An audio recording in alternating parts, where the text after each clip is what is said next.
Welcome to No Apologies on Beck, where we are unafraid to speak the truth. I'm your host, Rick Becker, our co-host, Lori Hintz. We've got an interesting show for you tonight. We're going to talk about inaugurations. We're going to talk about a gun bill. We're going to talk about sewage, kind of. Well, thanks for that. Yes, That's indeed. a teaser. Yes. So, first up, we have a new president. Yes, we do. How do you feel about that? Ambivalent. Okay. And I say ambivalent because I just didn't even watch anything today. Lincha? There are certain things that I need to do for my blood pressure, and one of them is just lay low when stuff is going to probably irritate me. Yeah. So I okay. did. I gotcha. We have a photo that, actually it's a photo, we've had several versions of this photo sent to us by various viewers. Our governor, Burgum, was in D.C. to celebrate the inauguration of Joe Biden, and he's taking a selfie there, I guess.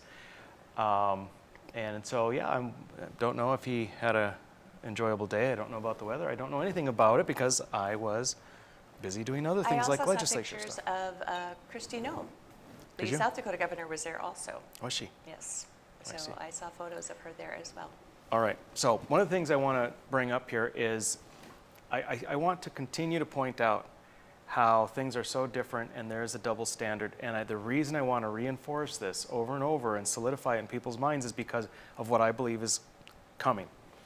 And there's this double standard where people of a more conservative bent are going to be held responsible for a vast array of things that were never the situation with progressives. And so this is something we have to be aware of, we have to resist. So the inauguration today was entirely different than inaugurations of the past. And if we go back, let's run a video clip here. We'll look at Bush's first inauguration.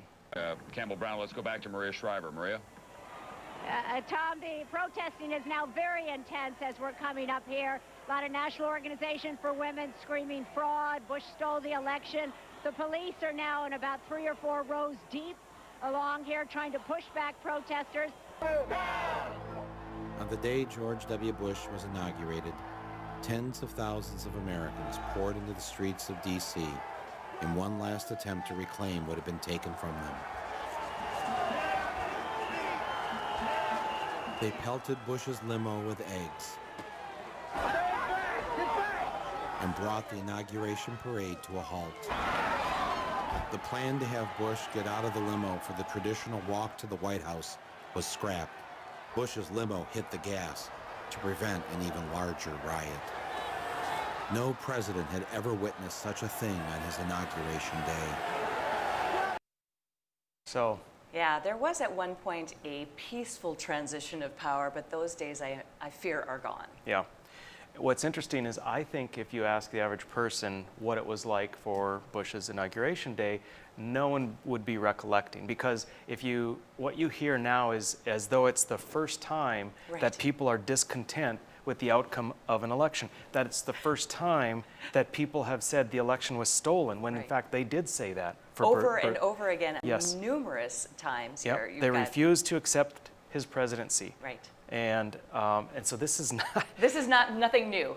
It's being handled differently. It is. It is strangely been handled differently. Yes. They had checkpoints for the first time. You heard how he had to skip the walk for the first time. His vehicle was pelted with eggs. Can you imagine? If Joe Biden's...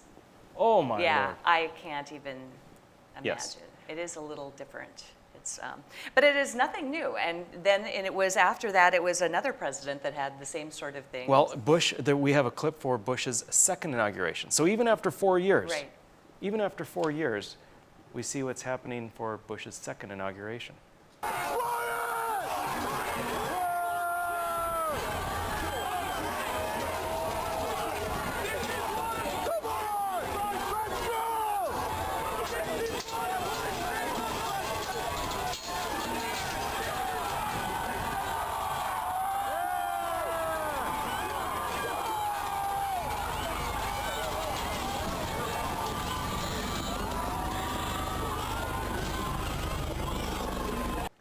Yet another peaceful protest. Yep. So what you've got is for George W. Bush, his first and second inaugurations, were marred by significant protests, significant violence, lots of damage, some injured police officers. But again, you're hearing over and over that there's only violence from the right, when we know full well that's not the case. And in fact, until we lost our standing because of the actions of a group of people in DC the other day, Right. we held the high ground that we did not demonstrate violently. And so that's why what you didn't hear for Bush's first or second inauguration and those protests, what you didn't hear, and we're going to see a clip coming up of Trump's inauguration, the violence and the protests for that, what you didn't hear for BLM, what you don't hear for the ongoing Antifa and leftist protests and rioting in Portland, Seattle, other places, you hear no condemnation. You hear excuses, you hear minimizing, you hear nothing. Precisely. Nothing.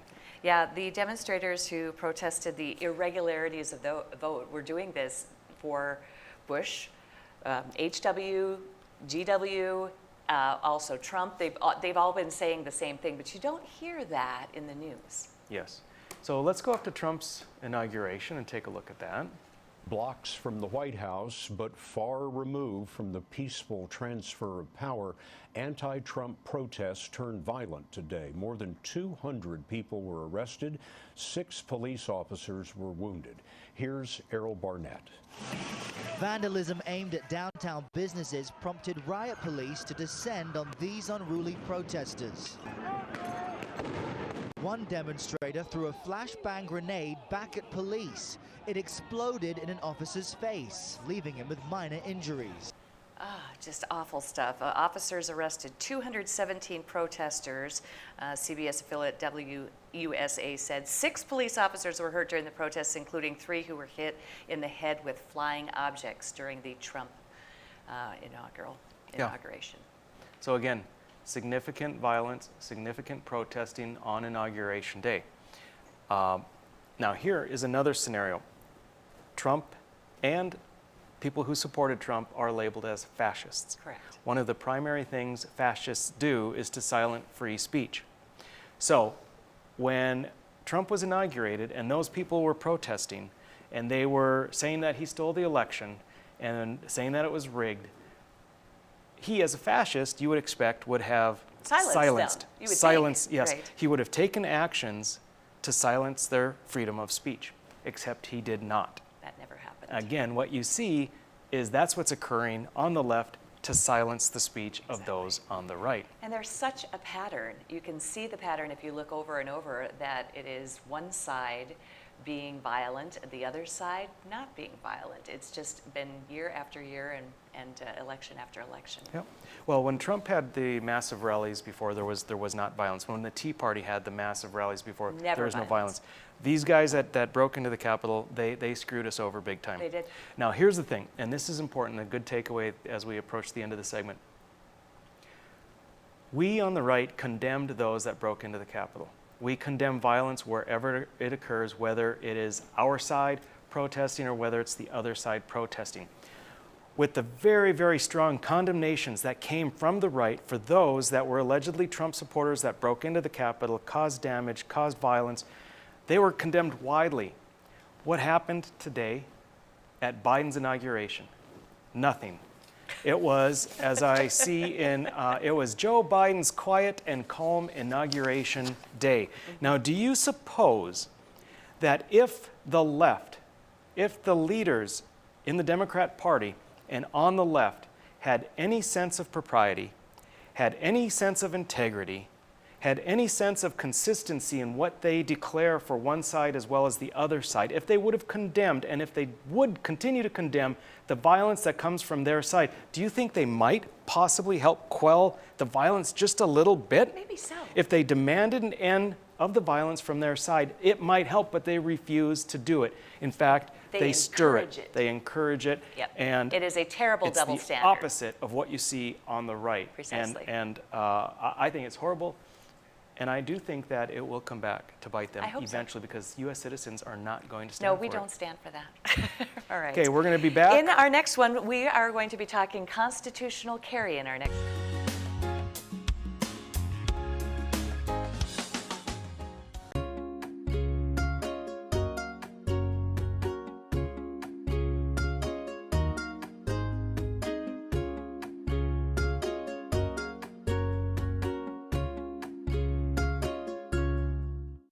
Capital City Restaurant Supply is your one-stop shop for quality restaurant products for the large to small kitchens. Commercial-grade restaurant and bar supplies, limb game processing equipment, refrigeration, dinnerware, and smallware. We sell everything including the kitchen sink from trusted manufacturers for the chef and all of us.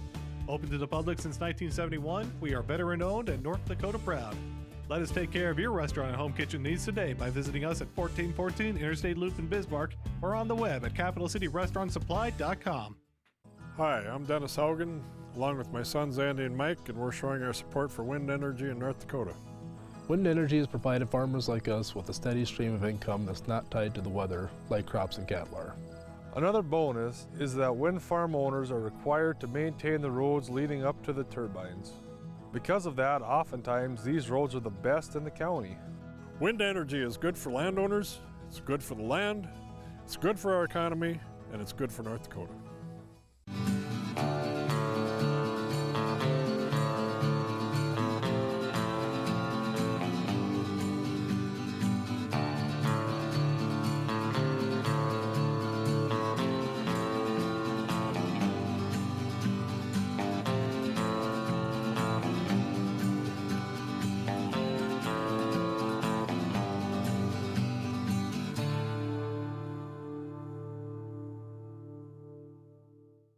Are you a thrill seeker, sightseer, or day tripper? The Ford Bronco Sport SUV is built for you. Four Bears Casino is giving away a 2021 Ford Bronco Sport loaded with a ton of interior space, safari-style roof, smooth suspension for any terrain, and easy-to-clean surfaces. Qualify now just by playing your favorite slots at Four Bears Casino. Double points on Sundays. Also get in on Super Senior Wednesdays, slot turning Thursdays, and hot seats on Wednesdays and Thursdays. Spin into Four Bears Casino and Lodge for chances to win.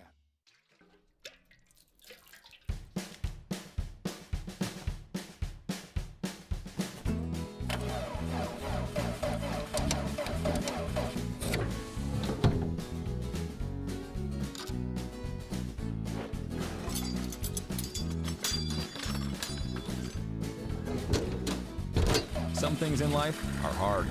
That's why banking shouldn't be. Cornerstone Bank. Heroes and Icons is now Cozy TV. Don't worry, you'll still get your favorite Beck News programming without changing the channel. Real people, real news, Beck News.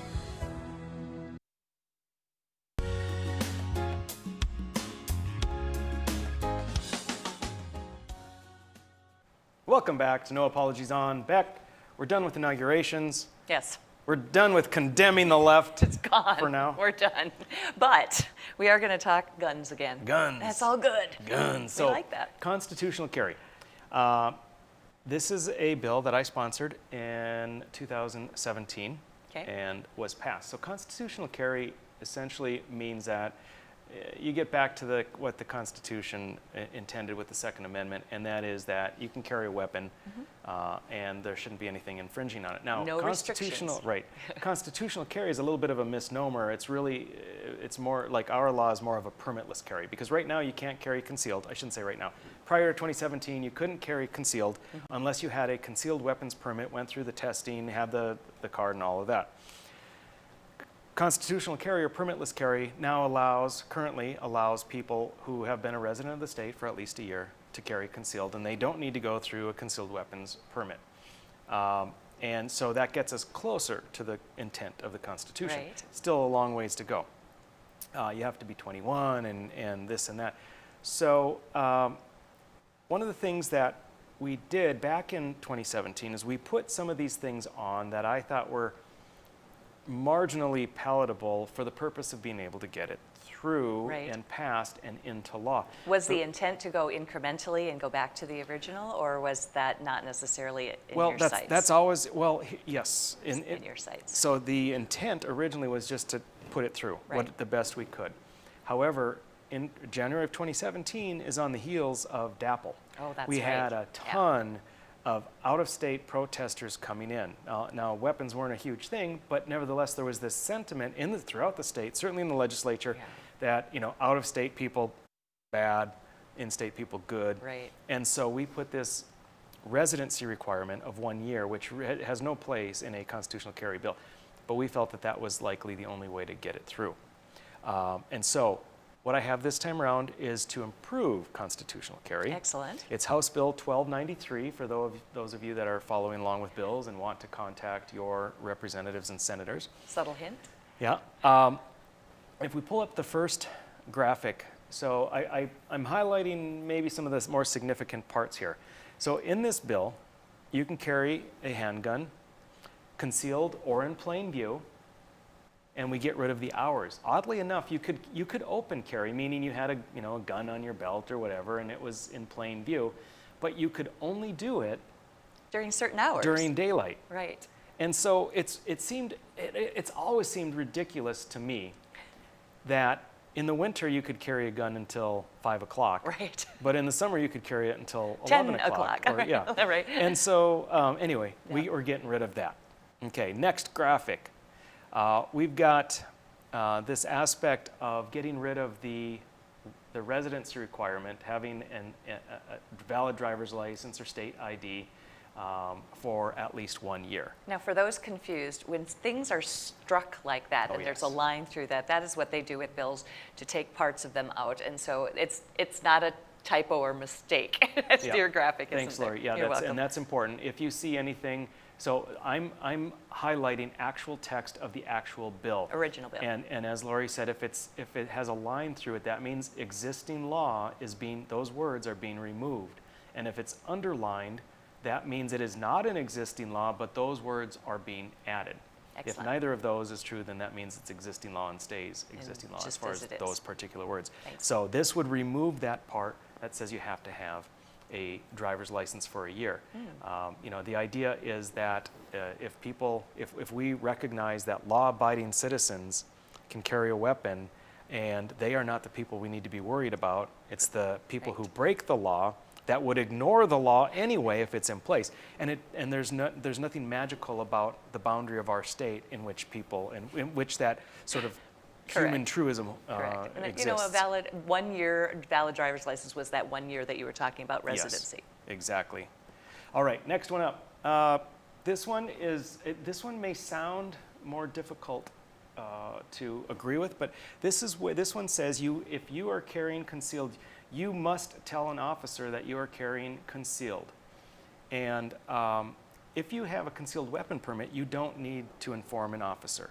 Now, everyone understands that it's smart. It's just wise. It's just smart. You say, hey, officer, I just want to let you know I'm carrying, and then you put your hands on the steering wheel or on the dashboard, or whatever, and then the officer can look. So then there's no concern about are you drawing your weapon or anything like that.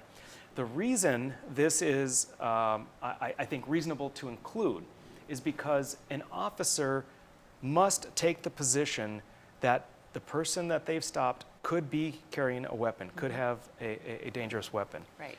And again, it goes back to if you're a law-abiding citizen and this is in place, you tell the officer. If you're not a law-abiding citizen and this is in place, you still don't tell the officer. Law enforcement knows this. So when they stop someone now with this existing where law. you have to tell someone, if they stop you and you don't tell them, they don't assume that and they didn't tell me they don't have a weapon, therefore I don't need to take precautions. They take precautions no matter regardless. who, and they should. Right. So this logically doesn't make sense, anything. and so taking this out still I think will hold true. Right. So there are other little tidbits with it. But that's kind of the gist of it. I think that it's strongly supported by various gun groups like the NRA, NAGR, National Association of Gun Rights, and other organizations as well. I think that we're going to get a lot of support. I do expect it's probably going to pass. I do like that you call it constitutional carry cleanup. I think that's great because you're kind of cleaning up some of the language, making it a little less onerous, a little more precise, and more open. And I think that's always a good idea with bills. Right. So this bill again is HB 1273. If you're going to go check it out. I'm sorry, my bad. You're right. It's 1293. Okay. So, and one thing I want people to be aware of as well, if you're not a gun nut and you're kind of not so sure about this, is it going too far? I just want you to keep in mind two things. The first is the Second Amendment, right, which says that the right to keep and bear arms shall not be infringed. So if we don't like that, then we need to change the Second Amendment by adding another amendment to the Constitution. I'm just saying that's the appropriate route to take. But We no. don't ignore we don't ignore parts of the Constitution we don't like. If Right. we don't like it, we need to change it. And the other thing is to keep in mind that for states that have constitutional carry, for states that have fewer restrictions on guns, their crime rates are not any higher, and in fact, in many cases, they are lower. Isn't that interesting? Yes, And what do they say? The only thing that'll stop a bad guy with a gun is a good guy with a gun. Yeah. And I was thinking about Dapple too. You were talking about that, and I immediately thought about the ranchers who are down near there, and for them to have restrictions on their use of guns during that time would have been terrible, because they really honestly had to get people off their land multiple times and all sorts of Right. different things. So Well, an example of this type of thought is most gun crimes occur in gun-free zones. Certainly, most mass shootings, nearly all mass shootings occur in gun-free zones. and it makes sense really, because bad guys are just not going to follow the law. That's just the way no, it if is. you're going to shoot someone up, are you going to go to Right. a A place theater, where everybody or are is- you going yeah. to go to a cafe in Texas where everyone Precisely. has a gun? You know. Yeah, exactly. And then the last thing is, I'll remind you that when constitutional carry was brought up and passed, people who are anti-gun said that our crime rate was going to increase, murders were going to increase, and I can tell you none of that happened. Certainly none of it happened at all with relation to guns. So it just didn't hold true. I think this is good change. It's an excellent change, and I'm hoping that we'll see good support in the legislature. All right, that excellent topic as always. You're learning things. And speaking of learning things, we're going to go into brain food next. Brain food.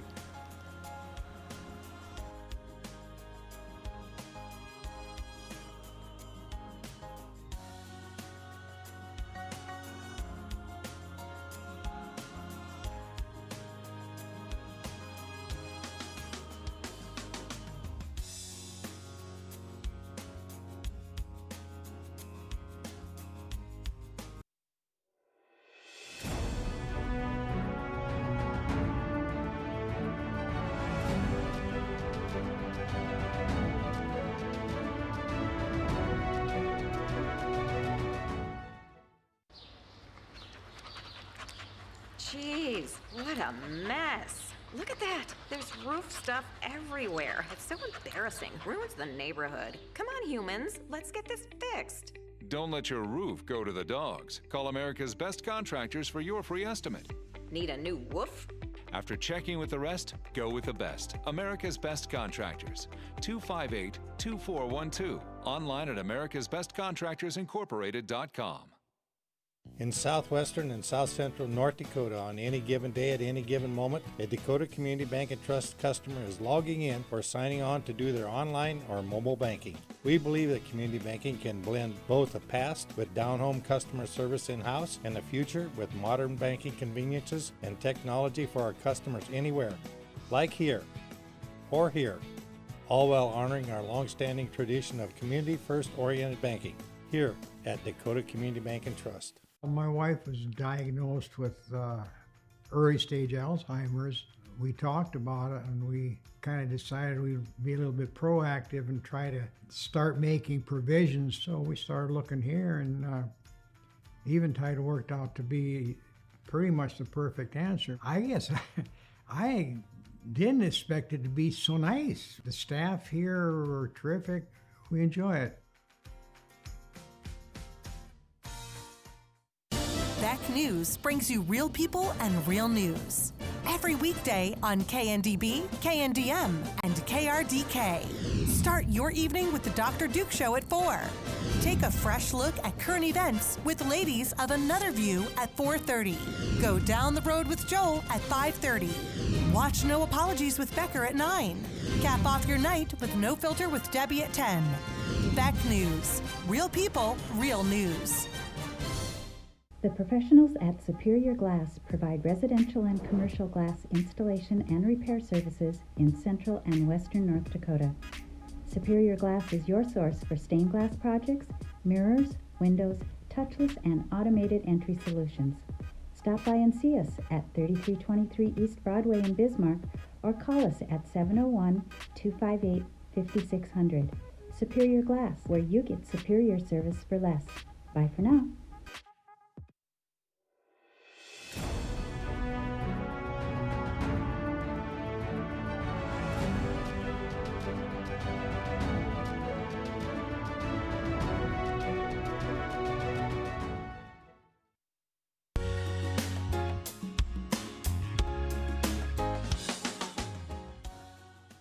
Welcome back to No Apologies. I'm back.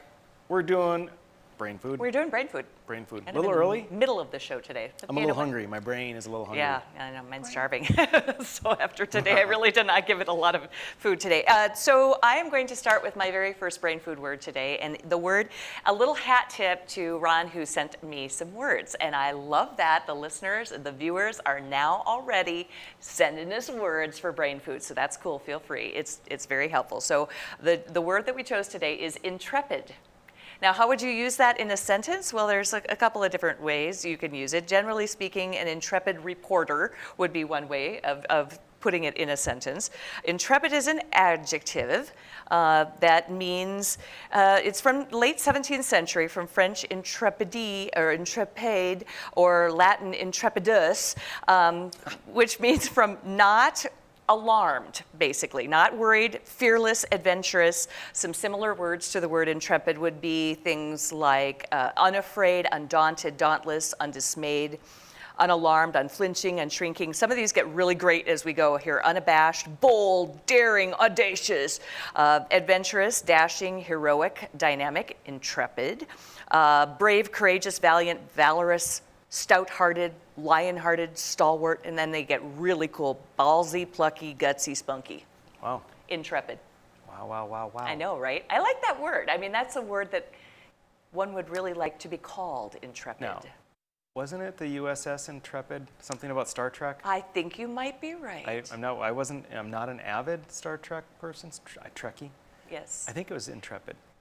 I think there was an Intrepid, Enterprise, and all the other ones too. But you're right, actually, well done. And you know that we're kind of like covering up Star Trek with this show, right? So you know this, right? Oh, no, I don't know that.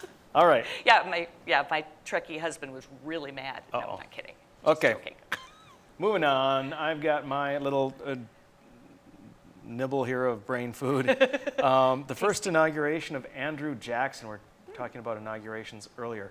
This one is kind of a famous one, and I find it interesting. I always like to try and pull something in that's relevant to today. So his first inauguration, about 21,000 people showed up. Wow, And that's a lot. Yeah, the thing is they came into, I mean, they just let people walk right up and right onto the that's stairs, cool. right all over. That's super cool. And they were handing out punch, and so the reports are that those 21,000 became a drunken mob. Oh, no. And that Jackson had to kind of go out the side door to more or less escape, and then went to a hotel or something to get away from the mob. Funny. And that they continued eating, drinking, And broke partying a lot of china, broke the windows, and all of that.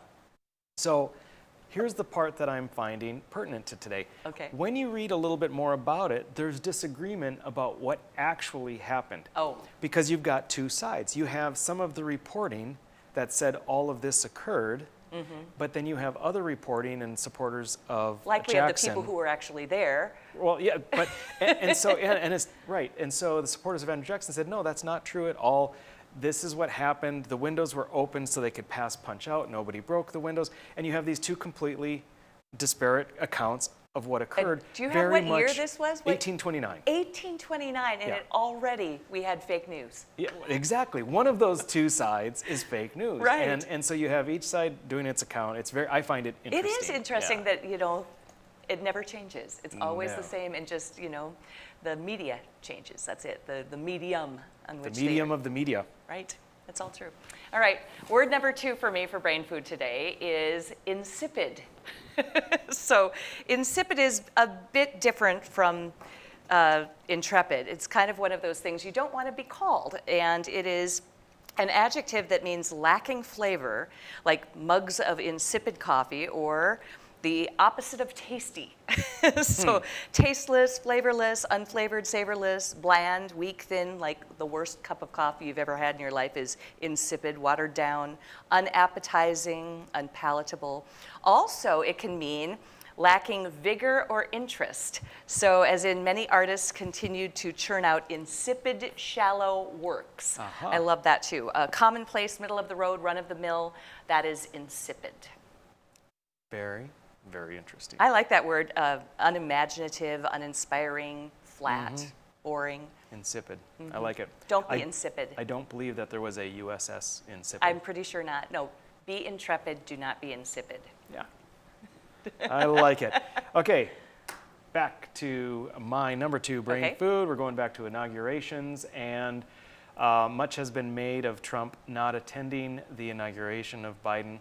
And, you know, I mean, I'll agree generally there should be a decorum, and you want to see, but there's been so much animosity between the two and the two factions that it would kind of seem fake to attend. So You do want to try to be authentic, but you also want to have the peaceful transfer of power, and you want to also be at least somewhat kind. Yeah. But it's difficult in But this there have been situation. 3 other presidents that did not attend their successor's inauguration. I believe it was Adams, Quincy Adams, and then Andrew Johnson. Correct. And the Andrew Johnson, there he is. He's the most recent one up until Trump. And on a Brain Food recently, we did talk about Andrew Johnson being a president who was impeached, the first president to be impeached. Correct. And he escaped being convicted by 1 vote, 'Cause he just 35 wasn't- instead of 36. Wasn't around. And so he did not attend Ulysses S. Grant's inauguration. And I am sure that part of it, a big part of it, was the way things were handled with his impeachment. There had to have been a lot of vitriol, a lot of animosity between the various factions. Yeah, probably some bad blood there Yes. even at that time. Yep. So he vamoosed out of there, did not attend the inauguration, and that's the last time up until the Donald. Well, you know, you have to do what you got to do. And Yep. in some instances, you just have to turn the TV off. Yeah. So. All right. Next up, we are going to meet Representative Claire Corey from Grand Forks, and we're going to talk about a bill or two of hers. Hang with us. We'll be right back. Howdy, folks. It's the Caroline Cafe. I reckon it's time you're due for a hearty meal. So saddle up for the day with one of our Hey Bussin' breakfast homemade soups. Fill your grill at our salad bar. Sink your teeth into our famous Caroline burger and barbecue ribs. Top it off with spoon-rattling pie with a calm roll that's sure to put a smile on even the toughest outlaws. Shake the dirt off the boots each night and warm up with the gang. Tell them about it, Stacy. I can't wait to see you at the county line. Since opening in Hebron in 1940, Dakota Community Bank and Trust has been your hometown bank. Our mission has been to provide modern banking convenience with old-fashioned hometown service. We've grown with the communities we serve through year-round events, countless sponsorships, and nearly 7,000 hours of volunteering each year. Learn more about our 80-year history at dakotacommunitybank.com. Jeez, what a mess. Look at that. There's roof stuff everywhere. It's so embarrassing. Ruins the neighborhood. Come on, humans. Let's get this fixed. Don't let your roof go to the dogs. Call America's Best Contractors for your free estimate. Need a new woof? After checking with the rest, go with the best. America's Best Contractors. 258-2412. Online at americasbestcontractorsincorporated.com. For the greatest selection and full menu offering, it's the Four Seasons Restaurant and Ice Cream Parlor in Garrison. Succulent sandwiches, big breakfasts served all day, and delicious desserts. Easy access in and out for campers and RVs. The Four Seasons Restaurant at the top of Main Street, Garrison.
Some things in life are hard. That's why banking shouldn't be. Cornerstone Bank.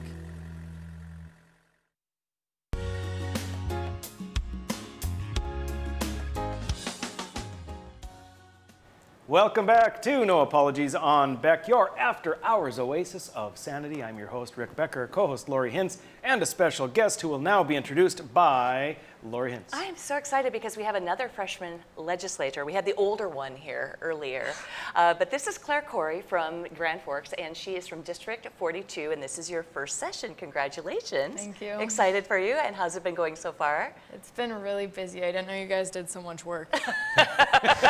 It is busier than you might think, yeah. So you just told us before we came on here that you have the honor of being the youngest. Yep, I am. By how much? I beat Cole Christensen by 3 months, I think. So we're both 22 right now. Fantastic. But I was appointed when I was 21, so. So you still are the youngest Do you one. think that if you were 20 that you should have the ability or the right to vote on any bills that had anything to do with alcohol? It's just a side question. That's a good question. It's only fair. Probably not, Okay. unless the All age right. changed. Okay, good point. Then, yeah. Then maybe. Then maybe. All right, so Claire has got a really interesting bill. I just call it the wastewater bill. It's sewage. And can you tell our viewers what is going on right now, where it's going on, and what you're doing to remedy it? Yeah, so I'll just give you a little bit of background. My district encompasses the University of North Dakota. And so we have all the college dorms in our district. And then the reason for the bill is that they were testing for COVID-19 in sewage from dorms. This was at NDSU. And they've been doing it for about 6 months now, and I believe they're using CARES Act funding to pay for it. That seems really creepy. Yeah, yeah. And whose idea was it to do this without saying anything to anybody? I mean, did they ask in advance and say, hey, would it be okay if we go into the dorms and collect the sewage? Or did anyone even ask? I don't think so, but that's the whole point of it, because I believe students should still have rights at public universities. 100%. So absolutely. That's what prompted me, the students. Well, good for you. So they came to you and said, hey, listen, this is an infringement on our personal privacy. Yeah. And they're not wrong. No. Yeah. So you put this bill together, and how was the process of putting the bill together? So we actually have lawyers, right, that help us with it. But my bill is actually very vague, depending, because it says diseases, and it's really vague. So depending on what happens in committee, I suspect that they might strike out some of the words and put COVID-19 in there, since that was the whole premise of it.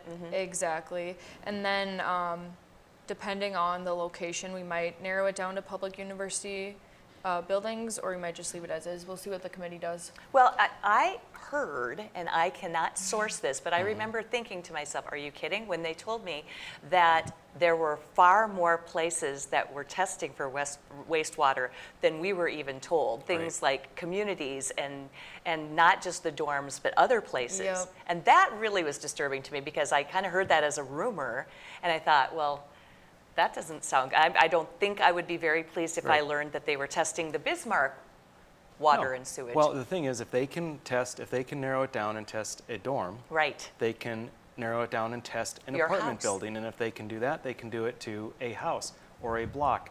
And so I tell you what, if an amendment comes up in committee, then it has to be presented to the floor. I will get up and speak against that. Because to say that somehow we need to protect the rights of the students, but nobody else's rights, that's bullcrap, man. Yeah. So I'll be against that. But I'm just kidding. Equal rights, man. I want you to have the same, not more, the same rights that I do. But I agree, it's vague, or it's not so much vague as it is broad. Because you can test the water for genetic material or evidence of disease. Because if we say COVID-19 now, what's next year? You know, it could be anything. And I think this is I think it's a great bill. I'm glad you're doing it. I believe that it will have ramifications for a lot of things, because the things that we'll be able to test for genetically in 10 years, we don't want government prying in on that kind of stuff. and to be able to get access to that information via sewage, where you don't need, obviously, a warrant or a, what's the word I'm looking for? Search warrant, sure. I think I just disagree. You reminded me of the other reason that I was thinking Yes. of it. I think that they should leave the responsibility up to the students because we're 18 up. I think we should be able to be the ones that can go in and get tested if we have symptoms. Yeah, absolutely. So I don't think that they should be able to control the dorm and then, what do they say, Brennan Hall at UND or something, for example, has a COVID outbreak and then everyone, yeah. It doesn't pinpoint it down to the person, but it pinpoints it down to the dorm, and that's enough information that's... Yep. Exactly. It's dangerous, and I 100% believe it's a slippery slope. Yep. We are talking about big You know brother. that this is probably going to, as he said, going to have major ramifications down the line, and you're going to be really happy that you put that bill in now because, like he said, down the line, look at how technology and medicine has changed already in just the last 9 months. They did a vaccine in 9 months, so just think about how quickly things are going to be. In 20 years, they're going to be talking about the Clara Corey bill back Exactly. in 2021. No joke. That is actually very true. All right. Oh, go ahead. I was going to say, at the very least, it will create a conversation about, Yeah. the Protecting topic. your rights. Well, I tell you what, Students, yeah. that would be the very least. So you're The right. very No, least, no right? matter what, something Right? good will come of this. At least it's a conversation, but we can't settle for that, right? Yeah. We got to do everything we can to get a reasonable bill passed, and you've got a very reasonable bill here. Is this your first one? Is this your very first It's bill? my first bill, What yep. a And then- great way to start, Claire. Yeah. That's fabulous. And then I have some students that are going to come and testify too, so. Fantastic. Excellent. Good for Excellent. you. Now you've got a couple of others. HB 1389, we don't have graphics for it, but we can talk about it a little bit. That has to do with internet poker. So, Yep, so I kind of teamed up with Representative Casper on it Okay. for online gaming. And his is, it's going to have to be a constitutional override, is it? When the people have to vote on it after Yep, so it will have to go on the ballot for the voters, but we're going to, mine's the taxation part of it, and his is the actual. okay. Yeah, it would make sense. We wouldn't want the taxation to go in Constitution. That goes in Century Code as statute. So then he has a resolution. So the way it works, Lori, is the legislature can pass a resolution that says this is going to go on the next ballot, which would be 2022, Right, and then the so- people of the state vote on it. As an initiated measure type of thing? Or As a, more as a referred measure. measure. So initiated being it would come from the Separate. citizens. That's Right. so So there's they the two ways to referred. go about it. Got it. Last one, you've got one here about students and voting. 1447, House Bill 1447. Yep, that's been a bill, I don't know if you remember, it's been coming through a couple times. It's usually introduced by Grand Forks legislators. We're just trying to help students be able to vote easier. Okay, well, that's good. Hopefully that prevents any issues of fraud. There was concern about some of the east side, that I think specifically Grand Forks and Fargo, because of the gray area with students. And I mean, we want it to be easy for them to vote, and we want it to be hard if you're not actually claiming residence, and maybe a student from MSU instead, or whatever, Morehead State, right? MSU? Right. Okay. It used to be, it's MSUM now. MSUM, Okay. yeah. Oh. So, okay, so we have 1 minute left, and I just have a couple of questions for you. So, are you enjoying your time, or do you find that it's really, really busy? Both. It's fun. Everyone's really nice, so. They're nice to her. Not necessarily Yeah. to you, No, right? no, right? Well, you just need to be nicer, like Claire is then, clearly. But you're finding that do you have some mentors or people who are helping you? Yeah, there's a lot of people that I can use as a crutch in my committees, and what committees are those? Judiciary and political subs. Excellent. Excellent. Well, congratulations on your new seating here in the legislature. That's really cool. Welcome to Bismarck. Thank you. I hope you enjoy the rest of your session. Yep. And we will have to have you back when you get some other meaty issues. That's a pretty good start right off the bat with our first one. Thank you very much for agreeing to be on, Claire. I appreciate it. Yep, thank you. All right. We will be back with more stuff coming up. Hang with us. We'll be back shortly. Howdy, folks. It's a Caneline Cafe. I reckon it's time you're due for a hearty meal. So saddle up for the day with one of our Hey Bossin' breakfast homemade soups. Fill your grill at a salad bar. Sink your teeth into our famous Caneline burger and barbecue ribs. Top it off with spoon rattling pie with a calm roll that's sure to put a smile on even the toughest outlaws. Yeah. Shake the dirt off the boots each night and warm up with the game. Tell them about it, Stacy. I can't wait to see you at the county line. Hi, I'm Dennis Haugen, along with my sons Andy and Mike, and we're showing our support for wind energy in North Dakota. Wind energy has provided farmers like us with a steady stream of income that's not tied to the weather like crops and cattle are. Another bonus is that wind farm owners are required to maintain the roads leading up to the turbines. Because of that, oftentimes these roads are the best in the county. Wind energy is good for landowners, it's good for the land, it's good for our economy, and it's good for North Dakota. Capital City Restaurant Supply is your one-stop shop for quality restaurant products for the large to small kitchens. Commercial grade restaurant and bar supplies, limb game processing equipment, refrigeration, dinnerware, and smallware. We sell everything including the kitchen sink for trusted manufacturers for the chef and all of us. Open to the public since 1971, we are veteran owned and North Dakota proud. Let us take care of your restaurant and home kitchen needs today by visiting us at 1414 Interstate Loop in Bismarck or on the web at capitalcityrestaurantsupply.com. My wife was diagnosed with early stage Alzheimer's. We talked about it and we kind of decided we'd be a little bit proactive and try to start making provisions. So we started looking here, and Eventide worked out to be pretty much the perfect answer. I guess I didn't expect it to be so nice. The staff here are terrific. We enjoy it. The professionals at Superior Glass provide residential and commercial glass installation and repair services in central and western North Dakota. Superior Glass is your source for stained glass projects, mirrors, windows, touchless and automated entry solutions. Stop by and see us at 3323 East Broadway in Bismarck or call us at 701-258-5600. Superior Glass, where you get superior service for less. Bye for now. Now is the best time to plan for your 2021 farm equipment needs. North Dakota-based Summers Manufacturing is currently offering early order savings. Take advantage of big savings on North America's broadest tillage line, including the Super Kohler Samurai and the innovative VRT Renegade, as well as the best built, best backed land rollers in the industry. Talk to your Summers dealer today or go to summersmfg.com to learn more about early order savings available on all Summers equipment.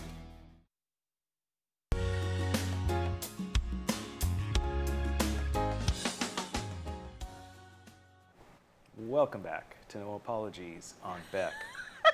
He's trying to do some weird voice right now. He's trying to be very. It's a very Just relaxed crack voice. me up, dude. It's the later part of the evening. You've hung with us, and Heavens. I want to reward you with a soothing intro. To All the right, fifth so this segment. next segment is going to be a lot of video, but there is a reason behind our madness with the video, and that is juxtaposition.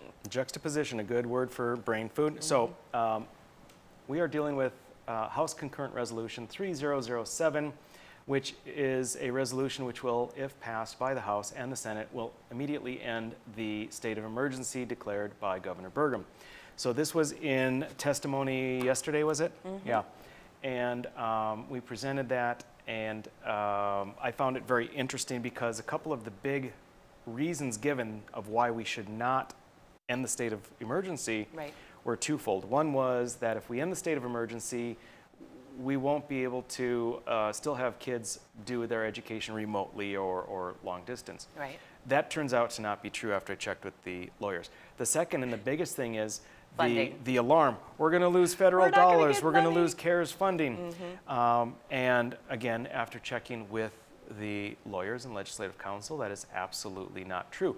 Now, what I found interesting is what Governor Burgum said during his press conference on January 15th, just a few days ago, That was on Friday. compared to the testimony given by the people who work for him yesterday. Let's go ahead and run those clips. Discussion in recent days among the legislature about emergency declarations, and I just want to spend a second on that to explain that these are not, emergency declarations aren't the personal preference of any governor in our nation. They're part of a long-standing national process for how states apply for and gain access to federal funds and resources And those resources often pass through directly, not only to the state, but to local political subdivisions in an emergency. We see this all the time in how we file for and get approved at the presidential level for emergencies related to floods and storms that, again, create an opportunity for us as a state and local political subdivisions to apply for and receive FEMA funding. The discussions right now that are the idea that somehow ending North Dakota's COVID emergency declaration in the middle of this national economic crisis and pandemic, it's an absurd idea. It'll produce many unintended consequences, including jeopardizing the state's ability to access federal funding, relief, and resources such as PPE and testing supplies. And even when we were at our crunch in November with the Department of Defense nurses that came to North Dakota, it's unlikely that those would have been moved to any state that was advertising that they felt there wasn't an emergency going on. So in turn, the lack of this breaking of this long-standing procedure and process for federal and state and local partnerships during emergency, it would jeopardize the health and the safety of the citizens in our economy. Good morning, Chairman Wise, members of the House Human Services Committee. My name is Jay Spieler. I serve as Chief of Staff for Governor Burgum, Lieutenant Governor Sanford. Specifically with this emergency with COVID, because of the national stance of the emergency, we've been able to accept dollars and utilize them as we see fit. In traditional emergencies, there is a requirement that states have the emergency set in place to begin with. So, when we think about, again, the CARES Act dollars, what we're concerned about is the perception that this gives to the North Dakotans. Do you and I agree that there's not $1 of CARES Act funding came to the state of North Dakota because the state of North Dakota has an emergency declaration in place? From Mr. Chairman, Representative Devlin, from my understanding, the CARES Act dollars due to the federal emergency would have continued to come to the state. Yeah, I do not know if there's a specific dollar within the CARES Act, but I can confirm that. Thank you. I mean, I think there's some confusion somewhere that, if this stops, all of a sudden the dollars dry up. And as you pointed out earlier, emergency declaration, say for a flood or something, that's tied to North Dakota Pacific request. This was not. We get the money like other states do. For the record, my name is Al Dorman. I'm the Director of Emergency Services for the state of North Dakota. Now, it's already been mentioned, since this is a nationwide presidential emergency declaration, under current federal policy, the monies we receive from the federal government will continue to flow, even without a state emergency declaration. Wow, that's really cut and dry there, kind of, isn't it? Yep. Mm-hmm. So what we saw from the press conference from the governor on the 15th is the modus operandi, the MO of politicians that it doesn't matter if it's a governor or a state legislator or someone else, a mayor, when they don't like something, what they will do is instill fear and doubt, and they'll use terms like may, could, we could lose funding, there's a possibility, who knows if we're going to lose accreditation, whatever it might be. Right. And that's the tactic that Governor Burgum used. And then when push came to shove, when we brought up the and those proof were his from staff, were those are his, yeah, oh his yeah. spokespeople. Yeah, Jay Spieler and Al Dorman are 100% in line with, I mean, it's their job. Right. I don't know what their personal opinions are, but it's their job to support the governor. Right. Literally. And so when push came to shove, yes, in fact, those statements proved to be 100% false. Those concerns about ending the state of emergency do not exist. What we're left with, probably the strongest argument, which is excessively weak, the strongest argument for not removing the state of emergency is because it would give the perception to some North Dakotans that there's nothing to be worried about. Now, if you believe that that's a reason to keep a state of emergency declared, that's to insulting. keep the expanded powers for the governor in place, right, because we're worried that people might think that the COVID pandemic is over, absolutely ridiculous. Typical thinking for big government people like we have right now in the state of North Dakota. It feels like they're dumbing us down and that they don't think we're smart enough to know what's going on, actually, and that's frustrating. So the committee is likely, we don't know for sure, but is likely going to vote on it on Monday. And then I'm hoping right after that vote, within just a few days, we'll vote on it in the House, and then it will go to the Senate. if you believe that the state of emergency should be ended, that the expanded powers of the governor should be finished for now with regard to this state of emergency, I recommend that you call your state legislators. Tell them that you want Resolution 3007 passed. You want the state of emergency declared over by the state legislature. The legislators should do their job, take responsibility, and take the power back where it rightfully belongs, which is with the legislative branch of government. Here's a little pro tip for viewers of No Apologies. You now rewind the last 30 seconds of what he had to say, write it down, and then go online and look at legis.nd.gov and figure out who you need to contact. That is true. So, a little pro tip, a little help out there for it. What a fun show we've had today. We've had Claire Corey, we've had Brain Food. It's been a good show. Guns, sewage, Right. so much stuff. So is there anything else that you want to talk about with regard to that 3007, that HCR 3007 before we go? Because we got just a couple of seconds here left. Well, no, the primary thing is that it's not about that the pandemic is over. It's not about masks. It's not about anything. It's just about the proper way to run our government. Right. And a perpetual state of emergency is not the proper way. It's time to end it and deal with things as is. Okay, on tomorrow's show, if you watch us, we will once again delve into those DOT signs, and there may be a bill coming to curtail what they have to say, and we may have a special guest for you too. So please join us again.